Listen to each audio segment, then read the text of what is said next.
name was Dr. William Drake. Okay. I spent a long time researching his life story. The reason why is because when he died, my mother was just a little girl. And so she never got a chance to ask him adult questions about his life. She was 13. I'm going to take you all on a little journey of discovery. So 3 years ago, June of 2023, while I was researching my grandfather, it dawned on me that there was a bigger story, and that was his connection to the Houston Negro Hospital. And as I was really sort of focusing on the dates, and I saw, oh, 1926, wow, the hospital's going to turn 100 in 2026. And this was 3 years ago, and I said, I have 3 years to figure out this story and how to publish a book. So, yeah, nothing, small stuff. So, a little bit about me. I am a former journalist. I worked in TV news for 25 years, doing all sorts of things in front of the camera and behind the scenes. And I got out of news and I worked in corporate communications, which is what I do now. I'm an executive consultant. My client works in Chicago and I live in Tampa. So, my mother is a big part of the family research. She's 91. Her name is Ken. She grew up at the corner of Delano and Francis. Her father was a surgeon here. Her mother was a nurse, Inez Taylor. They worked together in the operating room at the Houston Negro Hospital. So she was just a girl. Playing on the block. Heman Sweat lived across the street from her. Living her life. So she didn't really have a chance to really take in what was happening around her. This was her world. She attended Blackshirt. My father's family moved from Baton Rouge, Louisiana to Houston. They just so happened to move into a house down on Holman, and my parents met in 5th grade across the street. Right out that window. Is that Alex? They met. Blackshirt. Oh, Blackshirt. Okay. My father's family moved back to Louisiana, 7th grade. They never saw each other until my mother decided to enroll at Southern University in Baton Rouge. And they were at a dance party, and this tall alpha man on campus walked up to her and says, "Do you remember me?" Okay. And here I am. So we're going to walk you through some of the discoveries and some of the photographs. This is a fascinating story. You know about the book, Houston Negro Hospital, The Untold Legacy of Riverside General, because I couldn't find anybody that had told the story in this detail before. And it's a fascinating journey for me. And there was frankly a time writing the book where I thought, wow, I'm going to hate for this to end, because I continued to find new stuff, even after the book has been finished. So let's get into the photos. This is my grandfather, William Marcellus Drake. Born on a farm in Egypt, Mississippi, we believe 1870. We don't know the exact date, and neither did he. As was common with children born to formerly enslaved Americans, the last thing you were worried about was writing down what day and time the baby was born. Is the baby alive? And now let's go get something to eat. Survive, right? That was survival. He had 3 degrees, yet he never knew his exact date of birth. We walk around talking about our birthdays. We believe it was 1870 because of a census form that says in 1880 that the family had 5 children, including a 10-year-old boy named Willie. So our thing was, how in the world did this man go from that tiny farm in northeast Mississippi to becoming a surgeon known across America in the early 20th century? That's not normal. There had to have been people along the way who helped him, who inspired him, who fed him, and part of this journey was really trying to answer that question. Here's the first big discovery. Well, one of many we're going to go through. I found this photograph at Emory University in Atlanta. They have a collection called the Robert Langmeyer African American Photo Collection. Robert Langmeyer was a white man. I believe he was raised by a black nanny, and he was infatuated with African American culture, and he collected photographs, 100-year-old photographs, wherever he could find them. Estate sale, garage sale, whatever. He amassed 10, 12,000 photographs. Eventually he realized, wow, I can make some money off of this. And so Emory said, we'll take it. Emory digitized the photos and uploaded them to the internet, and they made a nice little search box so you could go through it. A lot of the photos aren't labeled. You don't know who any of them are. Thousands of photographs. Throughout my search history, I always search for my grandfather through Google, typically. In quotation marks, W period, M period, Drake, because that's how men were typically identified back then, their initials and their last name. One day, I said, you know what? It just dawned on me, a lot of men named William would use an abbreviation. Capital W, lowercase m, period, Drake. I put that in quotation marks, and this popped up in Google. It's a postcard, and on the back it said, William, period, Drake, Aberdeen, Mississippi, Wiley College. I said, well, where is Aberdeen? Oh, 5 minutes up the road from Egypt, Mississippi, where he was born. And we knew that he attended Wiley College. So I texted this to my mother. She's 91 in Kansas City. And she said, who's that? I said, that's your daddy. 1890, Wiley College. Dressed to the nines. Yes. College. There's a. I wish I had the full-length photo because he's standing like this, and he's got a pinky ring on, and he's got a locket, and there's a photograph, but you can't see who's in the locket. I mean, it's an amazing photograph. Some little flaw in there, I just kind of left it there because that's how I found it. Yeah. Baby face, college student, 1890. So then I thought, well, if there's a photograph of him in this collection of 12,000 photographs, what are the chances there are more? I'll get to that in a second, but backtrack for a moment. We had a photograph that was given to us by a family friend. The backstory to this is also pretty amazing. My mother was in San Antonio in the early 90s doing this work, trying to figure out more about her own father. A friend called her. You're trying to find out about Dr. Drake, right? Because he lived in San Antonio before he moved to Houston. Little known fact, San Antonio was the bigger city back in the day, bigger than Houston. So he's in San Antonio in the early 20th century. My mother's trying to learn about him. She now lives in San Antonio in the 90s. The friend said, I got somebody you need to call. Her name is Mabel Kilpatrick. My mother said, I don't know any Mabel Kilpatrick. She said, she is your father's goddaughter. My mother said, I did not know my father had a goddaughter. The lady said, well, he does.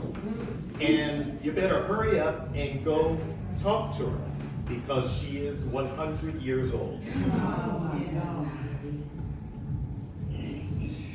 My mother called her up, set up a meeting, took a tape recorder, set it down in front of Mabel Kilpatrick about 6 months before her death, hit record, and started talking to her. After Mabel died, her daughter-in-law, friend of the family, gave my mother a photograph.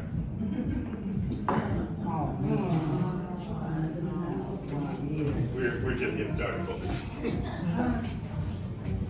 to my grandfather on the porch of a home in Hempstead, Texas in 1897. That's his horse, that's his wagon. Professor Drake, right now, we're not even at the doctor point yet. This is Bessie, his first wife. Mabel's mother, the 100-year-old woman, that's her mom. Family friend. So, this house is at 1406 South 9th Street in Hempstead, Texas. It's still standing today. So, on Tuesday of this week, I had a talk similar to this set up in Prairie View. And I said, let me get up early, get down there, so I don't know what traffic's like. I don't live in Houston, so I don't know what I'm dealing with, so let me make sure I'm there on time. And so I got there early, and I was about to hit the exit to go to Prairie View, and I thought, let me go on down to Hempstead. Hit the gas, I went down to Hempstead, curl into town, you get to the courthouse, you take a left down 9th, go down, up over the railroad tracks, the house is over. I pulled in, I actually you're coming down the street like this. So then I did a U-turn, and then I parked right here. And I got up, this is screened in, there's a ramp because the woman who lives there is in a wheelchair. And I walked up to the screen, dressed like this. And before I got to the screen, I heard, hello. And I was, I couldn't see through it. I was like, my name is Carlton Houston. My grandfather built this house in 1897. Come on in. So I'm a little uncomfortable about walking into this man's house cold, but not really. But I'm like, don't want to seem like I'm eager to do this. Right. And so I walk in. He said his wife was still sleeping. It was like 9 in the morning, and I'm like, I'm not trying to wake up. That's not what I'm trying to do. He said, no, come on in. And next thing you know, she came around the bedroom into the kitchen in a wheelchair. And she looked at me and she said, I've been waiting for you. What? So I'm fumbling around my phone, borderline late for Prairie View. Trying to find this photo in my phone. Like, where's, and I'm talking to them and trying to make conversation and I'm trying to find, and then finally I realized the photograph of the house is in the book. I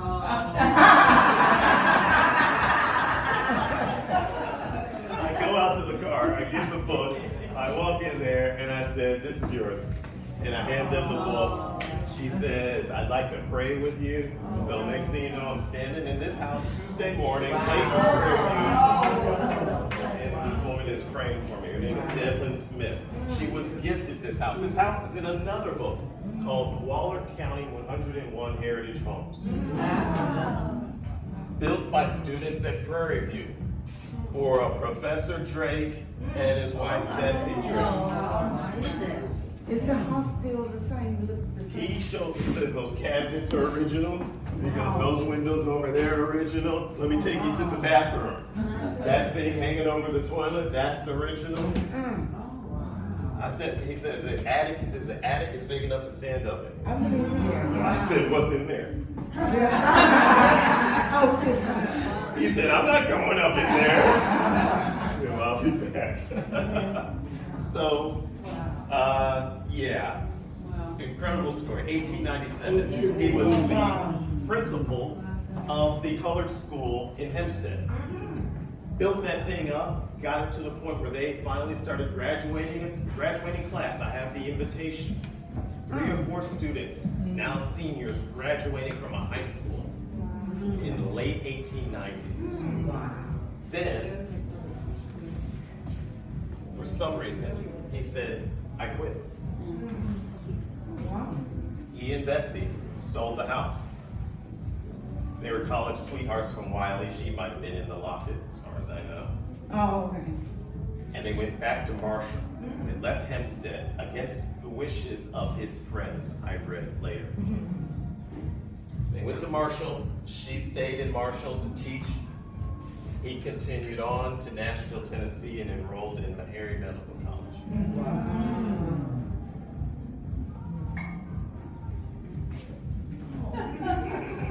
back to the photo collection in Emory. So I'm thinking, wow, if there's one photo of him in there, what are the chances that there are other photographs related to my grandfather, this collection in Emory? So they have a keyword search box. And so I'm putting in every word I can think of surrounding this man's life. Right. Doctor, hospital, medic, nurse, everything I can think of.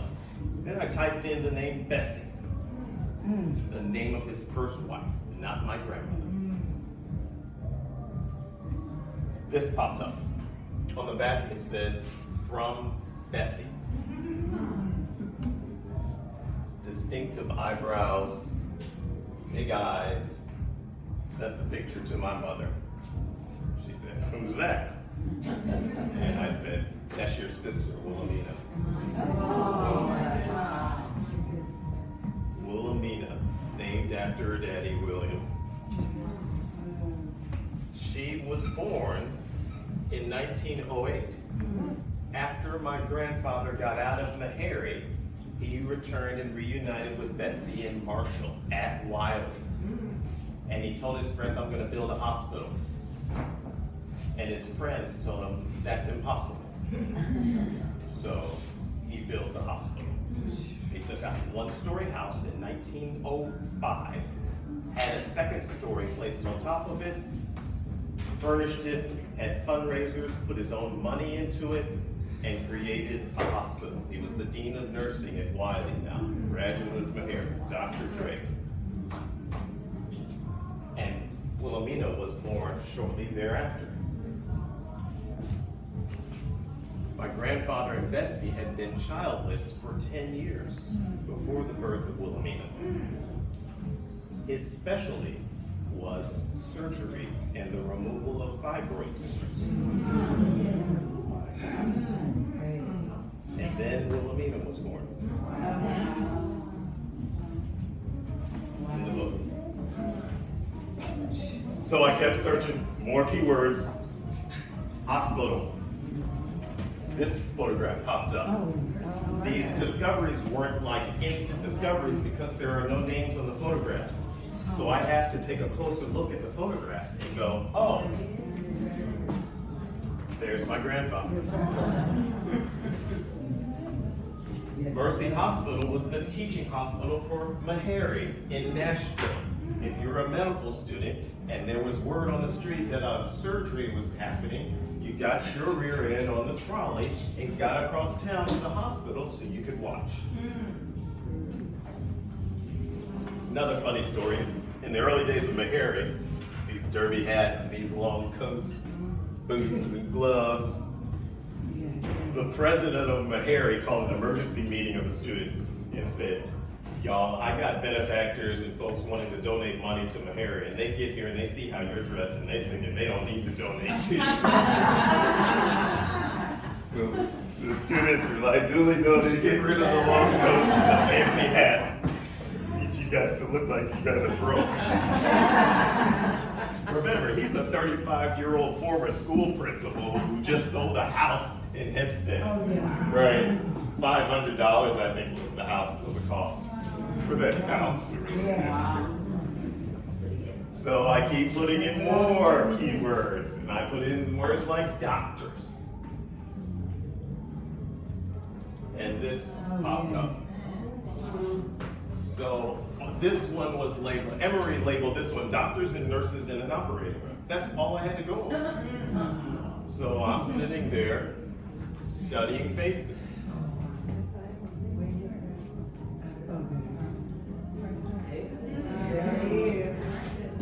So this is amazing because my grandfather's in the photograph. This is probably one of the most valuable finds in his whole journey. I sent this to Meharry, I have a friend, librarian there. She says, I've never seen this. And she's written 2 books on Meharry. This is amazing, not because of my grandfather being in the room, but remember, I'm wondering, well, who were his influences? Who were the people that he was learning from 110, 20 years ago? This man here is considered the Jackie Robinson of American medicine. His name is Dr. Daniel Hale Williams. Dr. Dan is what they called him. I grew up, my mother had history books in the hallway on the shelf, you know, so that we would learn like history, and he's in it, and I had no idea her father knew it. She didn't know either. Dr. Daniel Hale Williams founded the National Medical Association when the American Medical Association didn't allow black people to join. Dr. Daniel Hale Williams founded Providence Hospital in Chicago, which was the nation's first interracial hospital. Come on in, we don't care what your skin color is, we're gonna treat you the same. Yeah. Dr. Daniel Hale Williams performed the first successful open heart surgery in America.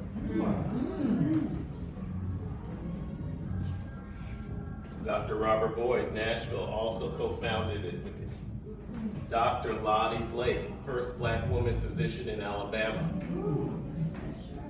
Her husband.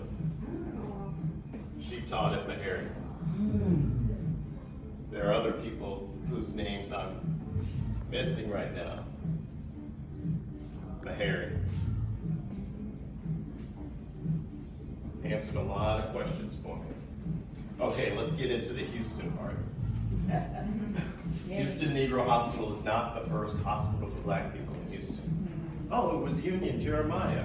Oh, no, that wasn't either. No, it was Union. Nope, that wasn't the first either. Oh, it was the People's Sanitarium of Houston. Sanitarium. Sanitarium, fancy word they used for hospital back then. You know, doing more than just medicine, caring for people, elderly care, you know, whatever you need, you know. Okay. That's kind of what the idea was. This one's under construction. This article was in the Houston Chronicle or Post. It's not like this appeared in the black newspaper. This was reported on publicly. This wasn't the first hospital either. There's another one from 1902. I don't have a photograph, but you see the trend. They were trying to get something going over the course of the 20th century.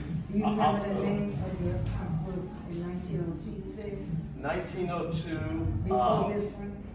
I have the name. It's in the book. I have the Okay, I name, got you. and it was a charter. I couldn't find. Charter. I couldn't find a photograph of It's it. better than sanitarium. Yeah. So this is the beginnings of the Black Hospital movement. I didn't understand that concept when I started this journey to understand my grandfather. The Black Hospital movement took place across the country in many cities, small towns, big cities, Cleveland, DC, Houston, San Antonio, you name it, Marshall. Okay. And so as I understood, my grandfather was involved in these movements. Around the time that this was under construction, my grandfather was the president of the Lone Star State Medical Association, which was the black doctors and dentists coming together. The whole point of having a Negro hospital was because of the situation, the crisis that we were in the 1920s. Blacks were dying 2 to 1. If they went to Jefferson Davis Hospital, the one where all of our tax money is used to fund, they take you to the basement, no windows, damp, dark. That's the Negro ward. Right. Or you might lay on a gurney. There's an incredible story in the book about a guy who was accused of shooting at a police officer. And they just let him lay on a gurney there until he died. Court time came and the judge is like, where's the defendant? No.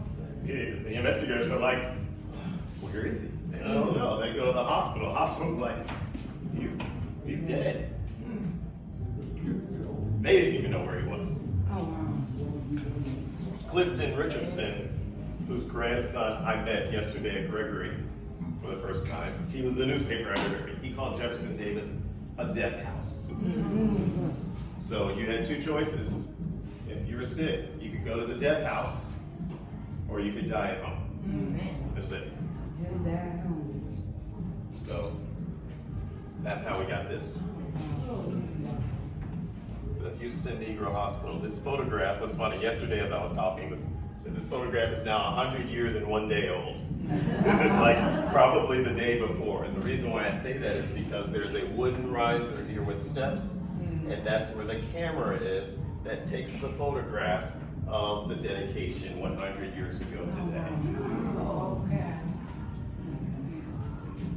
I love the big screens because there's a man standing right here. Who is that? Somebody. You know, so that's Elgin back there. So that's a house on Elgin. Somebody lived in that house. So they were getting it prepped and ready for the dedication 100 years ago. Probably the identical weather forecast. But they were a lot tougher than we were.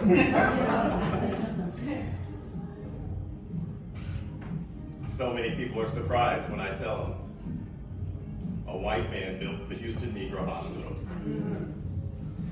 Joseph Cullinan, one of the wealthiest oil men, the dean of oil men in Texas. Big dog. Great story in the book about how he hit his first gusher and the extent that he went to go make sure he had the backing that he needed. And boy, did he strike it rich. He built a hospital with his own money. He was what we would call a progressive these days in the 1920s. He was unusual. He was courageous. He stood up against the Klan at a time where that could get you in some serious trouble. Back then, sheriffs, judges, a lot of people were openly in the Klan, not a secret. He was president of the state Texas Chamber of Commerce, leader of all the business people, and he said, I quit until people of Texas regain their senses. I don't like the way this is going. They just sent a Klansman to the U.S. Senate, Earl Mayfield.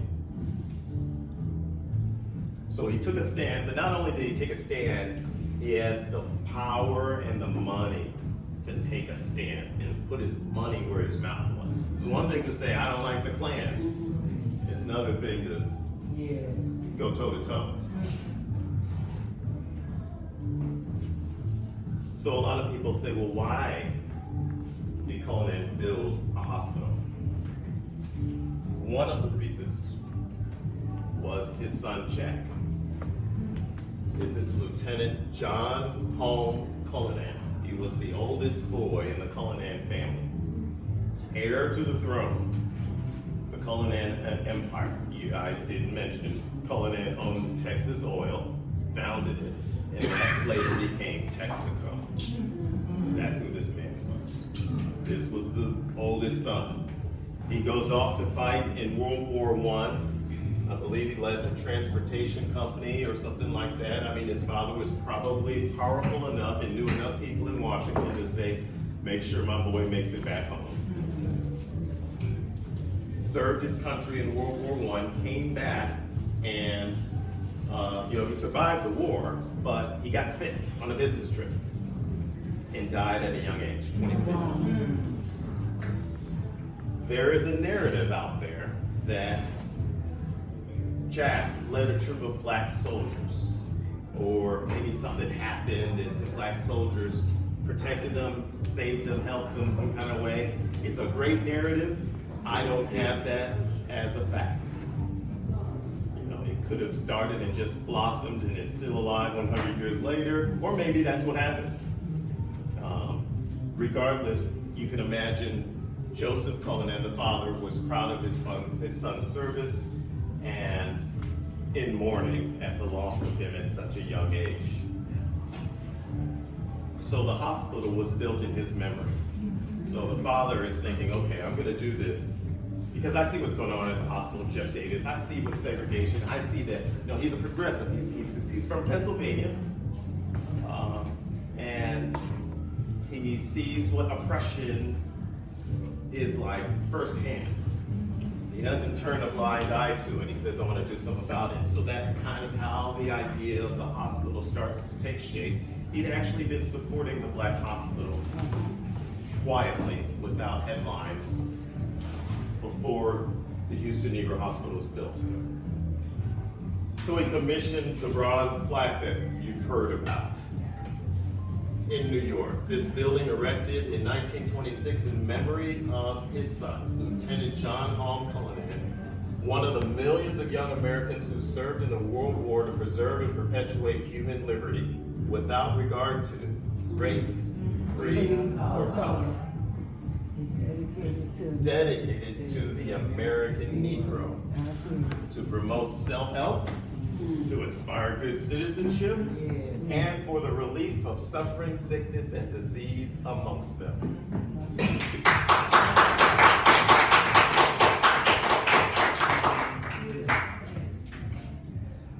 As Commissioner Ellis was talking about, this plaque was on a train, arrived in Houston last night. Wow. In 1926. So they're in the train yard searching for the plaque because they know in a few hours it's going to be a dedication service and they can't find it. And they send a telegram to Joseph Cullinan, who's in New York, and he said, "We can't find the plaque, sir. We will continue searching through the night." Right? We're not done. The next morning, the plaque was installed.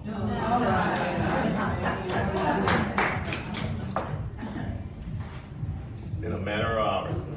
Okay. So, these are the photographs that I have been staring at for 20 plus years. The first time I saw them was probably around 2010-ish. They are online at the University of Houston Digital Archives, the Cullinan papers. There's a series of 6 from the riser. Now the camera's on that wooden riser I showed you earlier and taking the pictures. Joseph Cullinan orchestrated all of this. And then he left Houston. He wasn't there on this day. He built the hospital, organized the dedication, guest list, put something on the floor so that if it's raining, people don't mark up the floor, everything. Detailed guy. And then he left. We'll get to that in a moment. So I love this photograph. I love the photography. Thompson is the photographer, C.M. Thompson. He shot a lot of history photographs of Houston back in the day. And I've just been through so many faces. I can name probably 20 people in this photograph that were unidentified. I just had to figure it out. Cross-checking guest list, seeing what makes sense, who would have been where. So we'll start with the man standing in the center. Does anybody recognize him? I am Terrell. Thank you. He was a principal at Prairie View. His name is Isaiah Milligan Terrell. He was the principal at Prairie View. And if you're familiar with Fort Worth and you know Terrell High School, that's him too. We have one here. We have Terrell School here. And there's a Terrell School here. I don't know if it's the same, if it's Isaiah or not. We can find that out, sure. But there's definitely, because he was principal of the colored high school in Fort Worth, and they named it after him. The hospital was his idea. He's the one, somewhere around here on the grounds, is the letter that he wrote to Joseph Cullinan. Terrell was an educator, but he was also a connected kind of fundraising kind of guy. A person who knows people and knows how to, because back then everything was about fundraising, right? It wasn't taxpayer funded stuff in the black community. You had to pass a hat for everything. YMCA, church, schools, nursing, I mean, everything. And so he was pretty good at it. He knew people like Governor Hogg way back in 1900. He knew Joseph Cullinan. And he proposed the idea because Cullinan had been giving money to the hospital. One day he says, "Why don't you come down? I want to show you around. This place is a wreck." And that's when they started thinking. Jefferson Davis was also under construction at that time. The new one? Not the newer one. This is the one that's called On Taft, on top of the graveyard in First Ward. first floor, yeah. Okay, yeah. Yeah. Yeah, that's So, the reason. right, so nothing happens in a vacuum, right? Jefferson Davis is under construction, and they're thinking, wait a minute, we know what's gonna happen. It's gonna be a Negro ward off to the side. When my grandfather was in San Antonio, they were doing the same thing in, say, 1915. San Antonio was building a hospital, and the black doctors, including my grandfather, said, you know what? Give us the money that you're gonna use for the Negro ward, and we'll go build our own damn hospital. So Isaiah, here we are, early 1920s, he's pitching this, he's floating this idea to Cullinan, and Cullinan's thinking about it, and he's got a motivation to say, you know what, let's do this. 80 grand, here you go, 3 stories, 50 beds, it's gonna look just as nice as Jefferson Davis. Still does. Still does. I've been staring at this photo, this woman in this hat, for years. And it took me until December of 2025 to realize that that is Dr. Thelma Patton Law, Wow. the first OBGYN in Houston. Wow. My mother's doctor. Okay. She delivered my Uncle Baby in 1927, William Jr. She, over here, is fresh out of Howard Medical School, ready to do business, sitting on the front steps of the Houston Negro Hospital 100 years ago today, ready to go. Wow. She had to leave the state, as all black people did who wanted to study medicine, because there was no school in Texas that was going to teach you. And she went to Howard. Top of the class here in Houston. When she came out, she graduated top of the class. She was smart. She went off, got that medical degree, came back, and served her community for the rest of her life. Thelma Patton Law. Founded the Delta chapter here in Houston. In the 1930s, they gathered 200 some odd children that she had delivered at the Houston Negro Hospital. The number was 403, but I guess they could only get 268 of them squirrely little kids to pose for a photograph. Can you imagine? This one's got her back to the stand, got her back to the Can you imagine? Everybody sit still. That's Dr. Patton Law on the side there.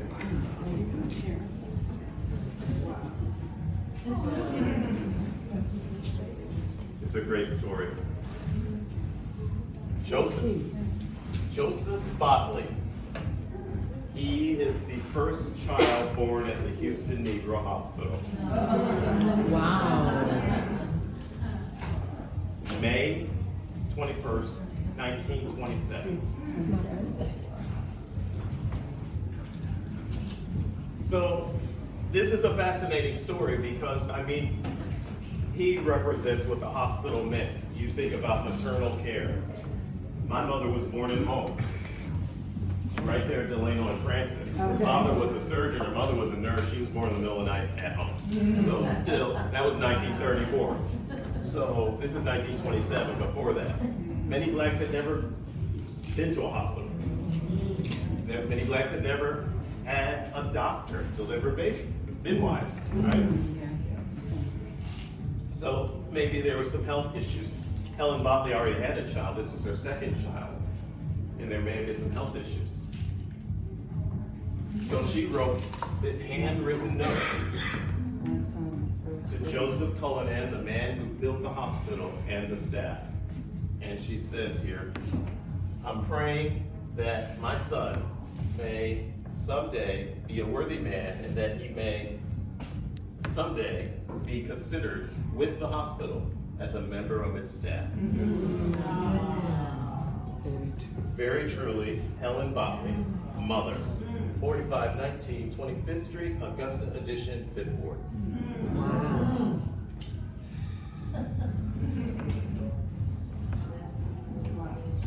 Dr. H.E. Lee, attendant.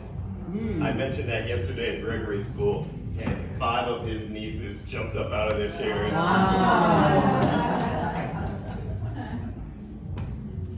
So, Helen Botley, part of the research of this book, now I'm thinking, well, let me figure out whatever happened to Helen Botley. And I found her death certificate about 5 years later. Oh, wow.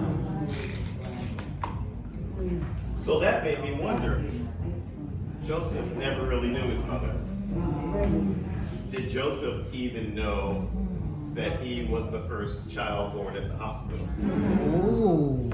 Does he have descendants walking this earth today who know that their father, grandfather, great-grandfather was the first baby born in the hospital? So if some of you follow me on Instagram, My History Vibe, I started to talk about this a few months ago. I was asking people, boy, it'd be great if we could find some Botleys out there. Oh, B-O-T-L-E-Ys, Bodley Botley, I don't know how to pronounce, but. So, Saturday I hopped on a plane from my home in Tampa, and I landed in Houston, and when I got here, my phone starts blowing up from a genealogist in California. And she said, she saw my post on Instagram where I said, boy, wouldn't it be nice if we could find some family? And she said, I'm on it. I think she texted me before I took off, so when I landed, I had some more text messages from her. She's telling me, I see this, I see that, I'm chasing this, I think I might have this, I had a number, I left a message for this person. She is on it. Yeah. Sunday morning, she texts me, she says, I think I hit a brick wall. I left some messages, I haven't heard back. I'm a journalist. And so there are certain instincts as a journalist that you have, and I told her, you haven't hit a brick wall. You've done more than anybody to try to track this family down. You just need to just take a step back and wait. And that afternoon, a few hours later, she texted me the name Sharon and a phone number. It said, this is his daughter-in-law. Wow. I called the daughter-in-law Sharon in California, and I don't know if I find the person, are they even going to care? Not everybody's into family history. And I said, come to find out, Joseph, his mother died in her 30s. He didn't make it to 50. He died at 73. He was an Army veteran. I don't know that he served in a war. He had 2 sons. One was named Stephen.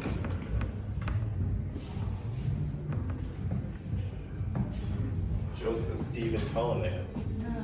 Joseph had a son named Stephen. Sharon, the woman I had on the phone, married Stephen for a brief time in the 80s until he died in a car accident in his 30s. Stephen had 2 daughters before he married Sharon. I said, your father-in-law, who you never met, Joseph, was the first baby born at the Houston Negro Hospital.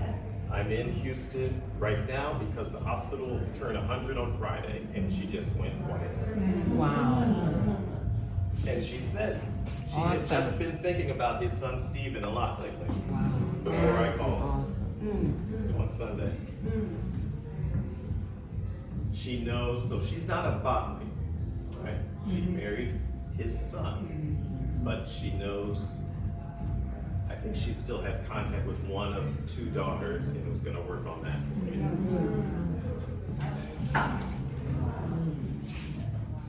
This one's fun.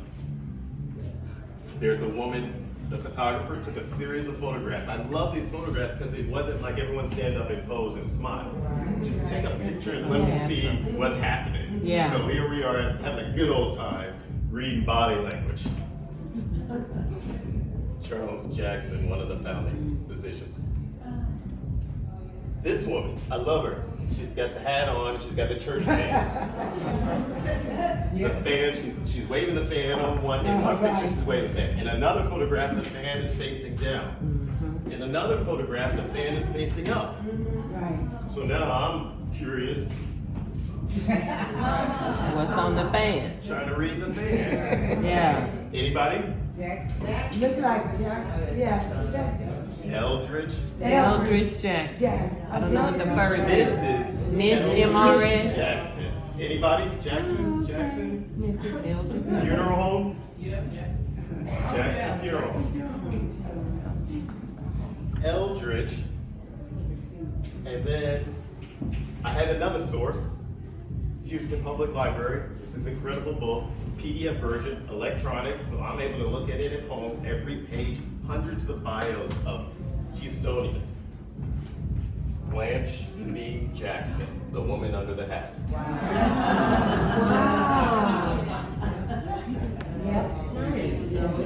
And only when I see this in a big, I always thought she was looking down, but it looks like she's looking at us. She's running the funeral home and she's sitting front and center on the opening of a hospital thinking, I got you. She worried, don't anybody worry about a thing? I got you. I got you. Yeah, she's front and center on the stoop. The funeral home. So, the hospital, the first few years of the hospital, this isn't a fantasy. As soon as the dedication service was over, we started going downhill. The hospital sat empty for a year. Basic stuff, like electricity and gas, oh, you need that too? Oh, we gotta hook up gas for the black hospital over there in Third Ward. Well, we'll get to that when we get to it. So, this wasn't like this. The dedication may have been a wonderful day, but as soon as that was over, we were kind of back to Jim Crow. There was another challenge with the hospital. So Joseph Cullinan said, I want the hospital to serve the black community. I want doctors, black doctors, to run it. And I want to put a black board of directors in charge of it. And I'm going to put a white advisory committee above the black board of doctors. Black board of directors. Immediate problem there, because now the black board of directors is not in charge.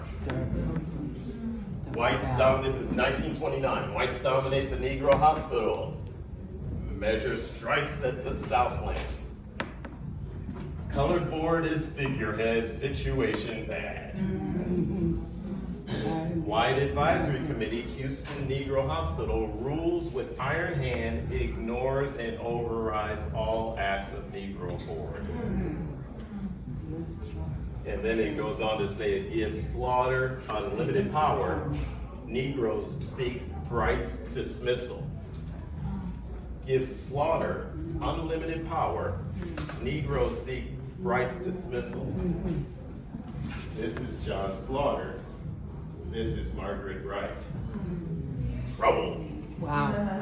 Rubble. Question? Yes, sir. Can you tell us the newspaper? Houston Informer. Oh, thank you. Clifton Richardson was the editor. He was also, ironically, one of the board members. So he had power of the pen. He had insight behind the scenes, knew what was going on, and I would have no book if it were not for Clifton Richardson, the editor, writing these stories.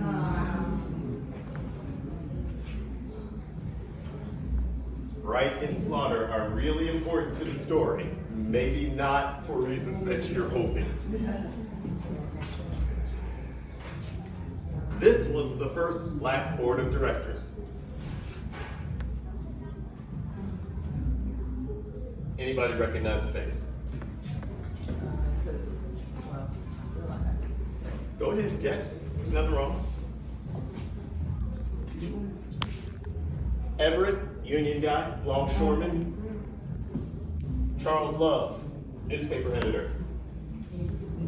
Yes, he was an albino man, and he couldn't see either. Miller, school principal, color school, way back in the day, before they named the high school Jack Yates. The guy moving there, blurry, cool blurry. James Ryan. Right. Ryan Middle School. Ryan Middle School. Yes. Yes. He was one of the original board members. Ryan Middle School, if you're not familiar, is next door to the hospital. Yes, it is. Baylor School of Medicine, Ryan campus or something like that now. So they announced these board members on the day of the dedication. 100 years ago, these 5 men were standing over there on the steps of the hospital. This photograph is 100, now I can say it, this photograph is 100 years old.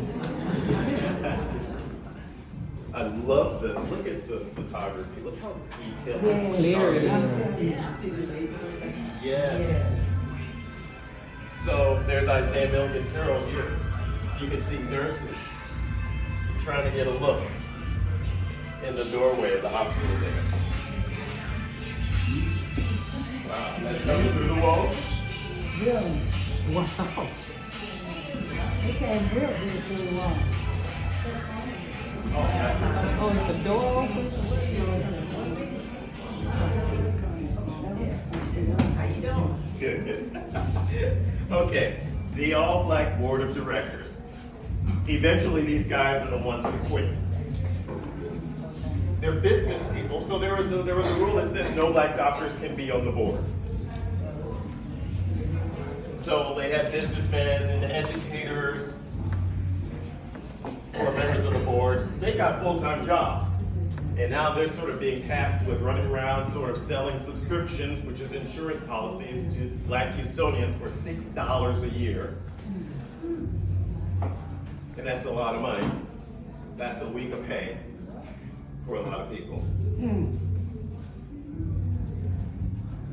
They eventually quit because they realized, wow, we're trying to do things and we have to go through the White Advisory Committee, and if they disagree, then what are we here for? So they tried to, in haste, get a new board of directors in there, and then the ones that they assigned to become new board of directors, they said, we're out too, we already see what's going on.